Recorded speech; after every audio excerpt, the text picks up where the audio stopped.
Hello दोस्तों, मेरा YouTube rain tech mythology and story channel में आपका स्वागत करता हूं। रामायण बालकांड विवाह पूर्व की औपचारिकताएं।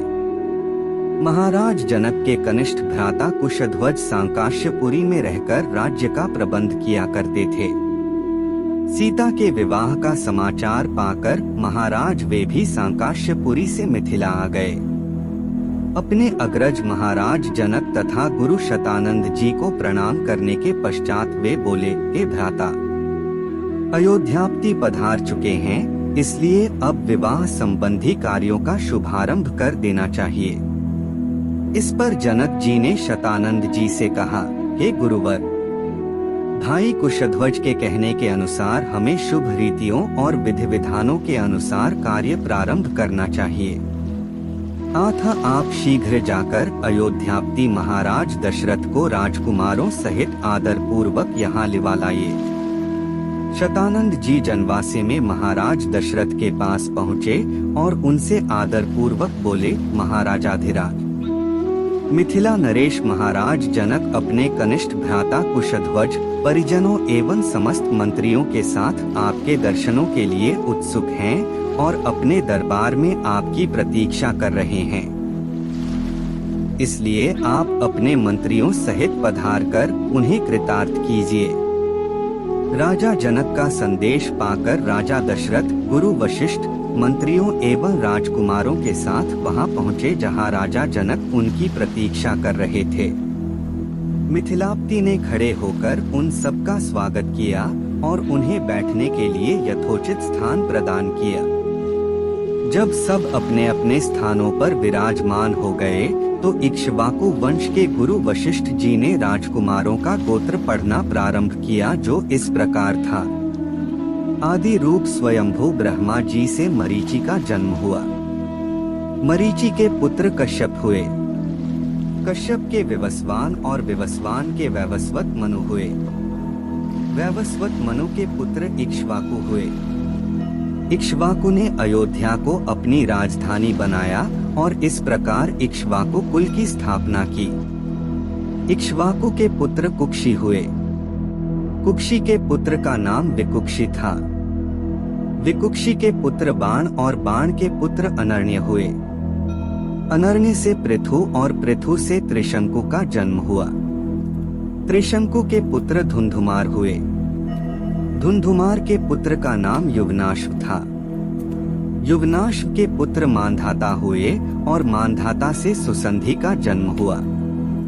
सुसंधि के दो पुत्र हुए, ध्रुव संधि एवं प्रसेनजित। ध्रुव संधि के पुत्र भरत हुए। भरत के पुत्र असित हुए और असित के पुत्र सगर हुए। सगर के पुत्र का नाम असमंज था। असमंज के पुत्र अंशुमान तथा अंशुमान के पुत्र दिलीप हुए।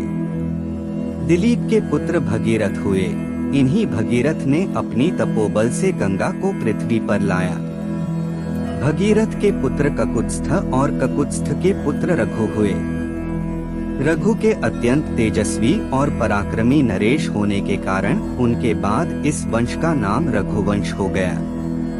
रघु के पुत्र प्रवृद्ध हुए, जो एक शाप के कारण राक्षस हो गए थे।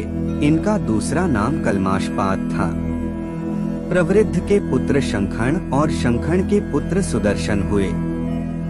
सुदर्शन के पुत्र का नाम अग्निवर्ण था। अग्निवर्ण के पुत्र शीघ्रक और शीघ्रक के पुत्र मरु हुए। मरु के पुत्र प्रशुश्रुक और प्रशुश्रुक के पुत्र अम्बरीश हुए।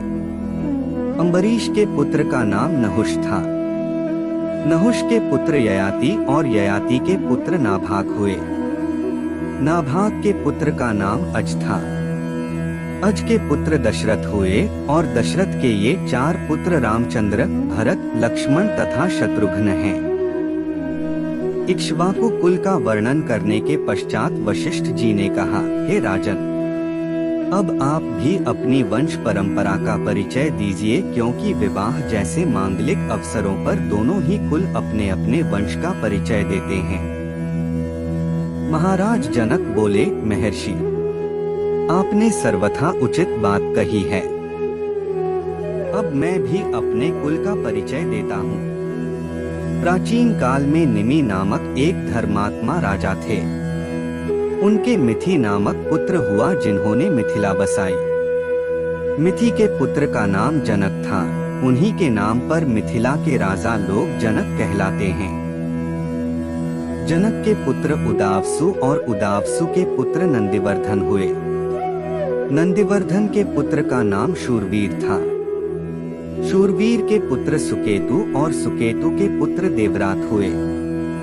देवरात के पुत्र का नाम बृहद्रथ था। बृहद्रथ के पुत्र महावीर और महावीर के पुत्र सुधृति हुए। सुधृति के पुत्र का नाम धृष्टकेतु था। धृष्टकेतु के पुत्र हर्यश्व और हर्यश्व के पुत्र मरु हुए। मरु के यहाँ प्रतींधक की उत्पत्ति हुई। प्रतींधक के पुत्र कीर्तिरथ, कीर्तिरथ के पुत्र देवमीड़, देवमीड़ के पुत्र विबुध और विबुध के पुत्र महींद्रक हुए। महींद्रक के पुत्र का नाम कीर्तिरथ था। कीर्तिरथ के पुत्र महारोमा, महारोमा के पुत्र स्वर्णरोमा और स्वर्णरोमा के पुत्र हृस्वरोमा हुए। हृस्वरोमा के 2 पुत्र हुए। उनमें से बड़ा मैं हूँ और मुझसे छोटा कुशध्वज है। हम दोनों भाई इसी प्रदेश में रहकर राजकाज संभालते थे। कुछ काल पहले सांकाश्य के पराक्रमी राजा सुधन्वा ने मिथिला पर आक्रमण कर दिया। वह चाहता था कि मैं सीता का विवाह उसके साथ कर दूं। मैंने उसकी मांग पूरी नहीं की, इसलिए उसके साथ मेरा युद्ध हुआ जिसमें सुधन्वा मेरे हाथ से मारा गया। तब से मेरा कनिष्ठ भ्राता कुशध्वज सांकाश्य पर शासन करता है और मैं मिथिला पर। मैं अपनी बड़ी पुत्री सीता का विवाह राजकुमार रामचंद्र के साथ और छोटी पुत्री उर्मिला का विवाह उनके कनिष्ठ भ्राता लक्ष्मण के साथ करना चाहता हूँ। मैं 3 बार इस बात को दोहराकर अपनी दोनों कन्याएं आपको वधुओं के रूप में समर्पित करता हूँ। फिर वे राजा दशरथ से कहने लगे, हे नृपश्रेष्ठ, अब आप इनसे गौदान कराकर नांदीमुख श्राद्ध का कार्य संपन्न कीजिए। इसके पश्चात लोक प्रचलित पद्धति के अनुसार विवाह का कार्य आरंभ कीजिए। यह अवसर सर्वथा उपयुक्त एवं कल्याणकारी है। आज मघा नक्षत्र है। आज से तीसरे दिन फाल्गुनी नक्षत्र होगा। इससे अधिक उपयुक्त समय विवाह के लिए दूसरा नहीं हो सकता। आप इन दोनों भाइयों के अभ्युदय के लिए गौ, भूमि, स्वर्ण, तिल आदि का दान कराइए। राजा जनक के कथन समाप्त होने पर महामुनि विश्वामित्र बोले, हे राजन, आप और राजा दशरथ दोनों के ही कुल पूर्णतया धर्मपरायण, कीर्तियुक्त एवं समान हैं। अतः इन दोनों कुलों में विवाह संबंध सर्वथा उपयुक्त है। सीता और उर्मिला भी राम और लक्ष्मण के सर्वथा उपयुक्त हैं। आपके कनिष्ठ भ्राता कुशध्वज भी आपकी ही भांति धर्मपरायण एवं प्रतिभा संपन्न हैं। इनकी भी 2 रूपवती, सुंदर एवं विवाह योग्य कन्याएं हैं। हे नरश्रेष्ठ, मैं चाहता हूँ उनका भी विवाह महाराज दशरथ के 2 योग्य और पराक्रमी पुत्रों भरत और शत्रुघ्न के साथ हो जाए। विश्वामित्र की बात सुनकर जनक बोले, हे मुनिवर, आपके इस आदेश को स्वीकारते हुए मैं अपने कुल को धन्य समझता हूँ। आप भरत और शत्रुघ्न को आज्ञा दीजिए कि वे कुशध्वज की दोनों कन्याओं मांडवी एवं श्रुतकीर्ति को अपनी अपनी पत्नी के रूप में स्वीकार करें। इसके बाद मिथिला नरेश से अनुमति लेकर राजा दशरथ वशिष्ठ जी और विश्वामित्र जी के साथ जनवासी में लौट गए। दूसरे दिन चारों राजकुमारों ने याचकों को 1-1 लाख स्वर्ण मंडित सींगों वाली गौएं दान दी और भी बहुत सारा धन, आभूषण, रत्न आदि ब्राह्मणों को दान दिए। हेलो दोस्तों, वीडियो को देखकर अच्छा लगा है तो कृपया लाइक, शेयर और सब्सक्राइब जरूर कीजिएगा। धन्यवाद।